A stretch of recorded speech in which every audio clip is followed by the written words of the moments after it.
ఈ లోకంలో యేసుక్రీస్తు మనకు మహిమై ఉన్నాడు. ఆయన ద్వారానే మనం దేవుడి రాజ్యాన్ని చూడగలము. ఆయన ద్వారానే దేవుడు మనకి ఇచ్చేటువంటి స్వాస్థ్యాన్ని అనుభవించగలం. కాబట్టి యేసే మనకు మార్గం, యేసే మనకు జీవం, యేసే మన జీవితాలకు సత్యమై ఉన్నాడు.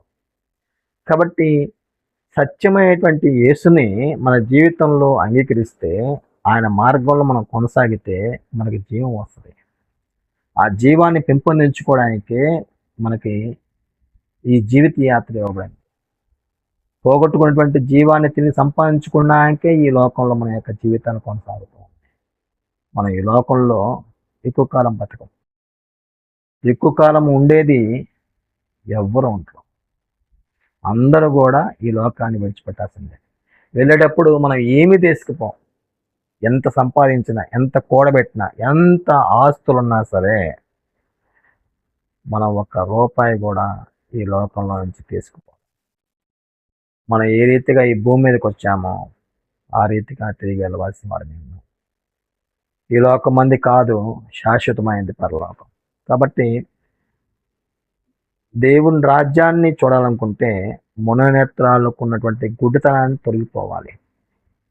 మనోనేత్రాలకు ఉన్నటువంటి ఆ సాతాను యొక్క పాపపు ఆలోచనలు తగ్గిపోవాలి.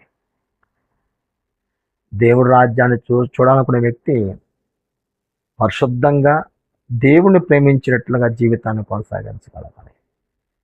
అలాంటి వారు దేవుని కొరకు కావాలి.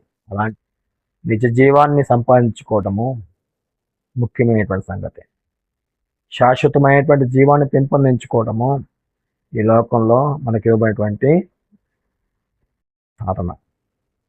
ఈ బతుకుదినం అన్నీ కూడా జీవంలో పెంపబడాలి. జీవం యొక్క శక్తిని మనం అనుభవించాలి. యేసుక్రీస్తునందు జీవమును మనం అనుభవిస్తున్నప్పుడు మన యొక్క నిరీక్షణ, మన యొక్క విశ్వాసము, మన యొక్క ప్రేమ అనేది ఆత్మ సంబంధమైనటువంటి ఆలోచనలకు రూపంగా బలపడుతూ ఉంటాయి. దైవికమైనటువంటి జ్ఞానం చేత మనము ఎదుగుతూ ఉంటాం. ఆత్మ సంబంధమైనవే మనం లక్ష్యంగా పెట్టుకొని జీవిస్తూ ఉంటాం. కాబట్టి దేవుడి రాజ్యానికి వేరుగా బతకొద్దాం.